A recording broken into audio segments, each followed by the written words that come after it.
नमस्कार दोस्तों। लक्षद्वीप और अंडमान निकोबार आइलैंड्स ये सही मायनों में इंडिया के अनमोल रत्न है।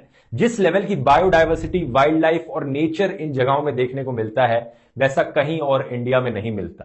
आमतौर पर इंडिया के बाकी शहरों में जो आपको कूड़ा कचरा गार्बेज सड़कों पर दिखती है, यहां पर ऐसा नहीं है। ये सही मायनों में कुछ ऐसी जगहें बची हैं इंडिया में जहां पर नेचर अपनी प्योरेस्ट स्टेट में मौजूद है। लेकिन आज के दिन दोस्तों सोशल मीडिया पर सेव लक्षद्वीप के नारे लग रहे हैं। क्या हो रहा है, किस चीज से खतरा पहुंच रहा है इन आइलैंड्स को, आइए जानने की कोशिश करते हैं आज के इस वीडियो में। लक्षद्वीप दोस्तों 35 छोटे छोटे सुंदर आइलैंड से बनता है। ये आइलैंड सही में बहुत छोटे हैं।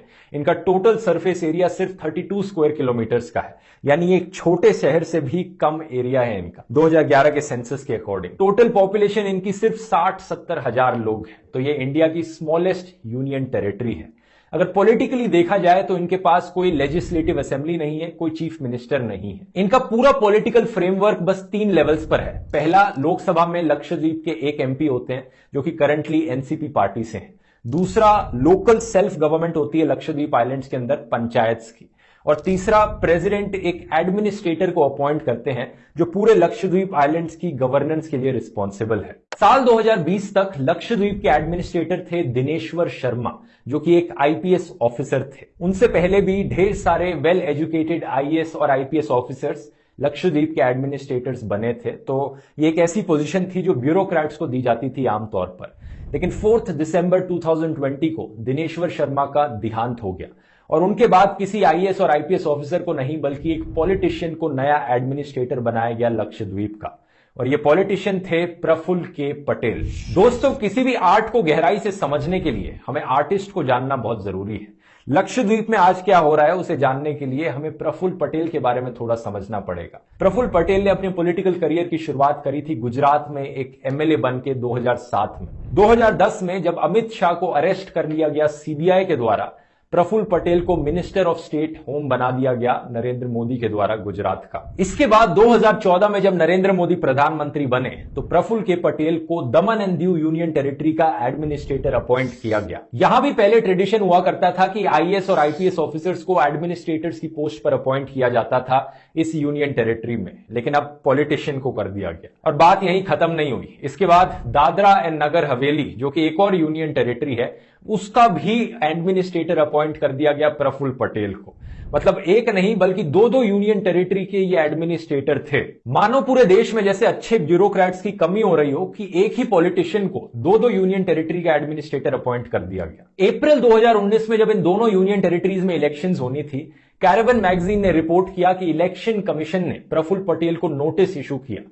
क्यों? क्योंकि इन्होंने जो उस समय के कलेक्टर थे दादरा एंड नगर हवेली के, कनन गोपीनाथन, उन्हें एक कोर्सिव रिक्वेस्ट करी थी। इलेक्शन कमीशन ने डांटा प्रफुल्ल के पटेल को इस चीज के लिए और कुछ ही महीने बाद जो ऑफिसर कनन गोपीनाथन थे उन्होंने अपनी जॉब से रिजाइन कर दिया। ये कोई इकलौती कंट्रोवर्सी नहीं थी जिसमें प्रफुल्ल के पटेल का नाम आया था। 2019 में दमन एंड दीव में, दमन में स्पेसिफिकली 90 घरों को डिमोलिश किया गया जो कि सी फ्रंट लैंड पर थे। कहा गया था कि ये विकास के लिए किया जा रहा है। लोकल्स ने प्रोटेस्ट किया इसके अगेंस्ट और जो एमपी थे दमन के, लालू पटेल, उन्होंने रिक्वेस्ट करी कलेक्टर को कि इन घरों को रिस्टोर कर दिया जाए ह्यूमैनिटेरियन ग्राउंड्स पर। कलेक्टर ने रिस्पांस में कहा कि ये जिन लोगों के घर टूटे हैं वो प्रधानमंत्री की आवास योजना में लोन के लिए अप्लाई कर सकते हैं। जब प्रोटेस्ट बढ़ने लगे तो सेक्शन 144 इंपोज किया गया और 2 सरकारी स्कूलों को टेम्पररी जेल्स में कन्वर्ट कर दिया गया सारे प्रोटेस्टर्स को वहां डिटेन करने के लिए। अगली कंट्रोवर्सी हुई दिसंबर 2019 में। पार्लियामेंट ने एक बिल पास किया कि इन दोनों यूनियन टेरिटरीज को, दादरा एंड नगर हवेली और दमन एंड दीव, इन दोनों को मर्ज करके एक सिंगल यूनियन टेरिटरी बना दिया जाएगा। Dadra and Nagar Haveli and Daman and Diu, ये उस सिंगल यूनियन टेरिटरी का नाम है आज के दिन। लोगों को उम्मीद थी कि इन यूनियन टेरिटरीज को अपना स्टेटहुड दे दिया जाएगा जैसे कि गोवा को दिया गया था, या फिर कम से कम अपनी एक लेजिस्लेटिव असेंबली और अपना एक चीफ मिनिस्टर तो दे दिया जाए ताकि ज्यादा डेमोक्रेटिक हो। ऐसा ना हो कि कहीं और से एक एडमिनिस्ट्रेटर को अपॉइंट किया जाता है जो कि सारी गवर्नेंस संभालेगा और जनता के पास वोट करके उसे बदलने का कोई मौका ही नहीं हो। लेकिन नहीं, इन दोनों यूनियन टेरिटरीज को मर्ज करके इसका उल्टा ही हुआ। और क्या आप गेस कर सकते हैं इस नई यूनियन टेरिटरी का कौन पहला एडमिनिस्ट्रेटर बना? प्रफुल्ल के पटेल। आगे बढ़ते हैं। इस साल फरवरी में दादरा एंड नगर हवेली के 7 बार रहे एमपी मोहन देलकर और ट्राइबल राइट्स एक्टिविस्ट भी रहे थे ये। इन्होंने मुंबई के एक होटल रूम में सुसाइड कर लिया। 15 पेज का एक सुसाइड नोट गुजराती भाषा में लिखा गया और गेस कर सकते हो किसका नाम था इस सुसाइड नोट में? प्रफुल्ल के पटेल का। उनके बेटे अभिनव ने एलेज किया कि इनके फादर को हरास किया जा रहा था पटेल के द्वारा और 25 करोड़ की मांग करी जा रही थी। अगर वो 25 करोड़ नहीं देते तो उन पर धमकी दी गई थी कि उन पर फॉल्स केस रजिस्टर कर दिया जाएगा under prevention of anti social activities act. मुझे लगता है इतनी बैकग्राउंड इंफॉर्मेशन काफी है अभी के लिए। अब प्रेजेंट टाइम पर आते हैं। तो प्रफुल्ल के पटेल आज के दिन ना सिर्फ Dadra and Nagar Haveli and Daman and Diu के एडमिनिस्ट्रेटर हैं, बल्कि अब लक्षद्वीप के भी एडमिनिस्ट्रेटर हैं। ये क्या किया इन्होंने ऐसा लक्षद्वीप के एडमिनिस्ट्रेटर बनने के बाद? पहली चीज तो जितनी भी बची कुछ डेमोक्रेसी थी लक्षद्वीप में रहने वाले लोगों के पास, उसे भी चूस लिया गया। अब एक बारी जो एमपी चुनते हैं ये 5 साल में, उसे इग्नोर कर दो तो उसके अलावा ये अपने इलेक्टेड ऑफिशियल्स को बस पंचायत के लेवल पर ही चुन सकते हैं। और पंचायत के पास से 5 डिफरेंट एरियाज से पावर्स को हटा दिया गया। Education, health care, agriculture, animal husbandry और फिशरीज के सेक्टर में यहां से पंचायत की पावर्स छीन ली गई। दूसरा, नई पंचायत रेगुलेशंस प्रपोज करी गई हैं कि जिन लोगों के 2 से ज्यादा बच्चे हैं वो इनएलिजिबल हो जाएंगे इलेक्शंस कंटेस्ट करने के लिए लक्षद्वीप के अंदर। बड़ा ही इंटरेस्टिंग लॉ है। आप सोचोगे कि पूरे देश में क्यों नहीं लगा देते ये लॉ, कि सारे देश में ही जिन पॉलिटिशियंस के 2 से ज्यादा बच्चे हैं वो इलेक्शंस नहीं कंटेस्ट कर सकते। नहीं कर सकते क्यों? क्योंकि इसका मतलब यह होगा कि 303 में से जो बीजेपी एमपीज इलेक्ट हुए हैं उनमें से 96 बीजेपी एमपीज ऑटोमेटिकली डिस्क्वालीफाई कर जाएंगे क्योंकि उनके 2 से ज्यादा बच्चे हैं। यानी तकरीबन 1/3 बीजेपी एमपीज के 2 से ज्यादा बच्चे हैं। तो सवाल यह उठता है कि सिर्फ लक्षद्वीप में ही ऐसा नॉनसेंस कानून क्यों बनाया जा रहा है? क्या कोई ओवर पॉपुलेशन की प्रॉब्लम है लक्षद्वीप में? यहां भी डेटा देख लेते हैं। लक्षद्वीप का फर्टिलिटी रेट एक्चुअली में सिर्फ 1.4 है। 1.4 one of the lowest fertility rates है पूरे देश भर में।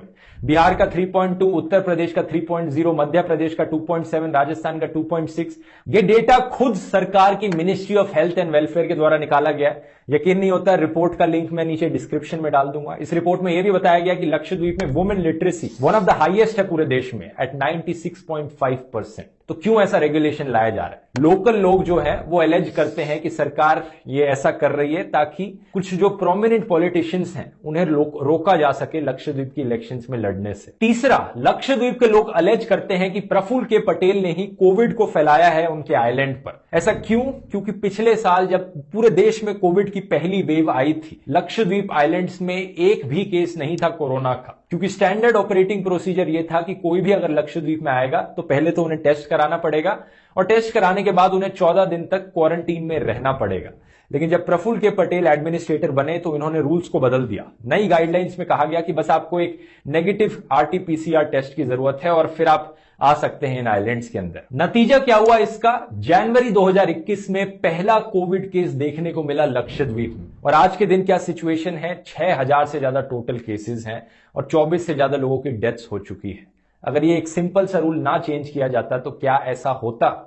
शायद नहीं। चौथा है एक एंटी गुंडा एक्ट। अब आमतौर पे क्या होता है दोस्तों, लॉ एंड ऑर्डर कैसे मेंटेन किया जाता है? अगर किसी को कुछ गलत करते हुए पकड़ा पुलिस ने तो पुलिस उसे अरेस्ट करती है, कोर्ट के सामने उस बंदे का ट्रायल होता है और कोर्ट डिसाइड करता है कि वो इंसान गिल्टी है या नहीं है ना। लेकिन रिसेंटली हम ऐसे कई केसेस होते हुए देख रहे हैं कि सरकारें ऐसे लॉज बना रही है जहां पर पावर पुलिस के पास जा रही है जो जुडिशरी के पास होनी चाहिए। आज से 100 साल पहले एक रॉलेट एक्ट पास किया गया था ब्रिटिश के द्वारा, जहां पर किसी को भी अरेस्ट किया जा सकता था और जेल में डाला जा सकता था बिना कोर्ट के ट्रायल के। 100 साल बाद इंडियन सरकार ने यूएपीए अमेंडमेंट बिल बनाया 2019 का। सेम चीज करी सरकार ने कि सरकार के पास पावर है, वो किसे टेररिस्ट घोषित करेंगे और उन्हें बिना ट्रायल के जेल में डाल के रखा जा सकता है। मार्च के महीने में बिहार में भी एक ऐसा ही लॉ बनाया गया, Bihar special armed police bill 2021, जो पुलिस ऑफिसर्स को स्पेशल पावर देता है कि वो सर्च एंड अरेस्ट कंडक्ट कर सकते हैं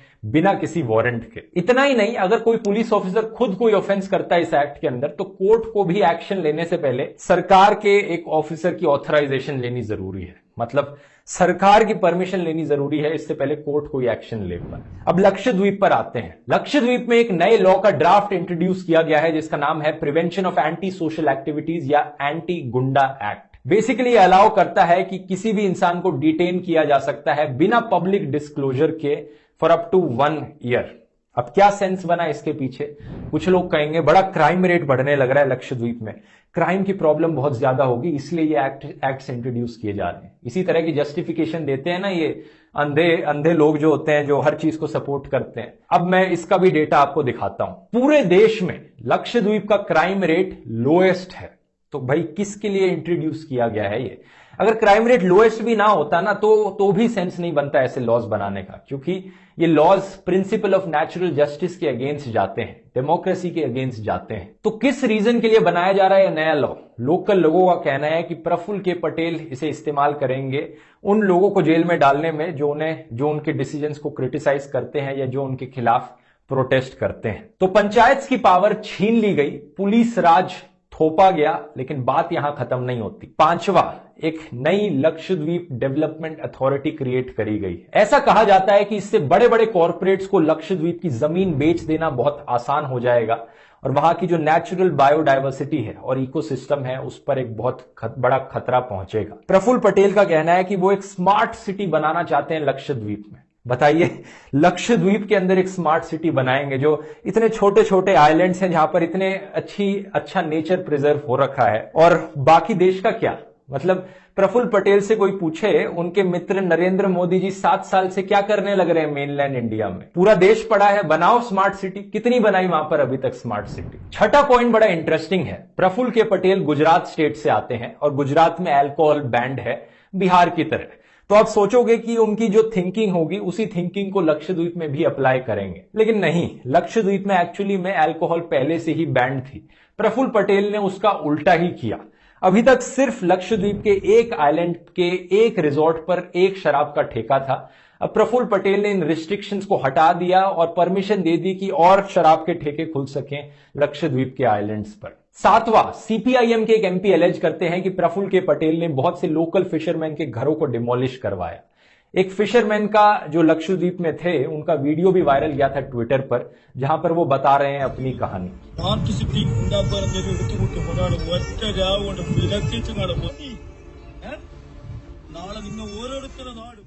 और फाइनली आठवां पॉइंट को इतना बड़ा पॉइंट नहीं है, लेकिन इसे मेंशन करना जरूरी है क्योंकि यह दिखाता है कि कैसे बेमतलब पे वहां रहने वाले लोगों को तंग करने की कोशिश करी जा रही है। अब एक लक्षद्वीप में बीफ बैन लगा दिया गया है। अगर आपको नहीं पता, लक्षद्वीप में रहने वाले लोगों का जो कल्चर है वो मलयाली कल्चर से, केरला में रहने वाले लोगों के कल्चर से काफी सिमिलर है।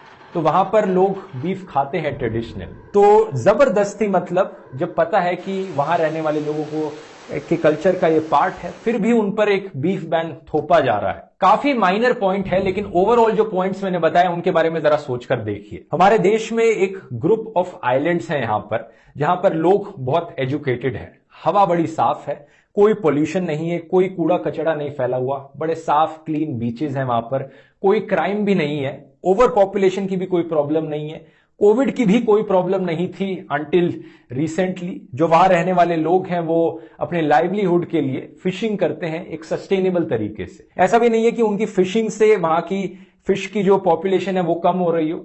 उनका जो फिशिंग का तरीका है वो कमर्शियल फिशिंग से काफी अलग है।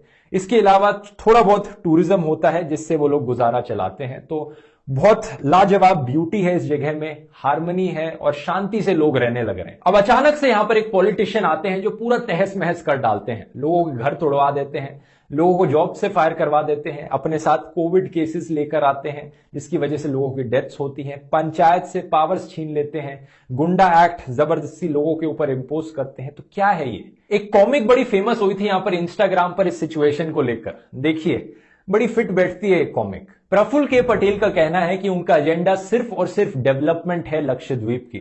वो मालदीव से कंपेयर करते हैं कि मालदीव्स में इतने अच्छे रिजॉर्ट्स हो सकते हैं, तो ऐसा लक्षद्वीप में क्यों नहीं हो सकता। लेकिन मैं यहां पर सवाल उठाना चाहूंगा कि किस तरह की ये डेवलपमेंट है, किसके लिए ये डेवलपमेंट है? क्या उस तरह के 5 स्टार रिजॉर्ट्स बनाने से लक्षद्वीप में रहने वाले लोकल लोगों का फायदा होगा, या फिर उन कैपिटलिस्ट लोगों का फायदा होगा जो बड़े बड़े अमीर लोग आकर जमीन खरीद लेते हैं और सारा प्रॉफिट ले जाते हैं इन रिजॉर्ट से? क्या इस तरह की डेवलपमेंट से नेचुरल बायोडायवर्सिटी बची रहेगी लक्षद्वीप की, या फिर वो भी बाकी देश की नेचुरल बायोडायवर्सिटी की तरह बेचकर खत्म कर दी जाएगी?